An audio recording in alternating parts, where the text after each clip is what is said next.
This is Longyearbyen, Norway. It is the world's northernmost settlement, a place of extreme cold that sits in total darkness for 4 months. To live here is to navigate permafrost and the constant threat of polar bears. But the town's most unusual feature is its legal code. For decades, strict administrative policy has made it effectively forbidden to die within the town limits. The rule is managed through logistics. Anyone who becomes terminally ill or suffers a severe injury is immediately flown off the island to hospitals in mainland Norway. This exclusion zone even applies to the beginning of life.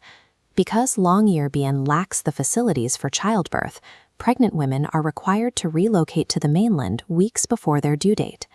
While there are no criminal penalties for dying, the town systematically dismantled the infrastructure for it. There are no nursing homes, no palliative care services, and no active burial grounds. This engineered absence of the human life cycle isn't due to a lack of space. It is a systematic response to the biological reality hidden just inches beneath the residents' feet. Longyearbyen is built on permafrost, ground that remains at or below freezing year-round. In the Arctic, this creates a layer of earth harder than concrete. Natural human decomposition requires specific biological inputs. To break down organic tissue, microbes need heat, moisture, and consistent biological activity. In the continuous sub-zero temperatures of Svalbard, these inputs vanish. The biological breakdown process stops, locking organic material in a state of cryogenic suspension. While a body in a temperate climate returns to the Earth in years, anything buried in the Arctic becomes preserved in a natural time capsule. This turns the permafrost into a perfect biological vault, but that vault becomes a public health liability if the body buried inside it contains a highly contagious pathogen. In the fall of 1918, a supply ship inadvertently delivered the Spanish flu pandemic to this remote mining colony. The outbreak was devastating. 7 young miners contracted the virus and died within a single week.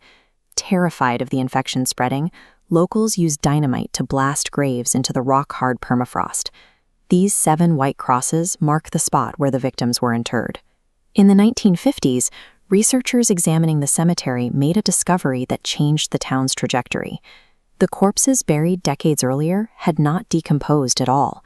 If the soft tissue had survived intact in the frozen earth, it meant the deadly 1918 influenza virus had likely survived alongside it. Authorities immediately closed the cemetery. They established the modern death ban to prevent the town from stockpiling biological hazards in the ground. In 1998, Dr. Kirsty Duncan led an international scientific expedition to prove this theory.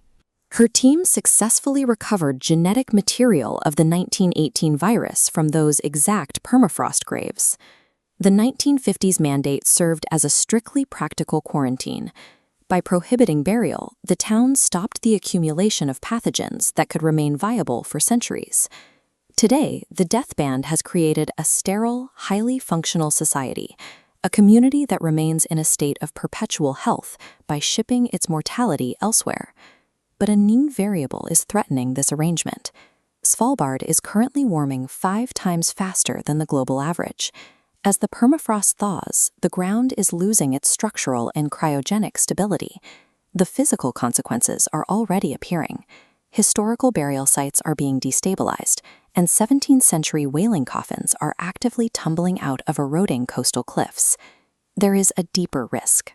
As the thaw layer reaches the depth of the 1918 graves, it threatens to breach the cryogenic seal, potentially releasing preserved pathogens back into the environment. The town's passive policy of banning death is now evolving into an active strategy for biological hazard containment. In Longyearbyen, humans have legislated and exiled the messy realities of life and death. But as the ice thaws, it becomes clear that these laws only hold as long as the ground itself remains stable.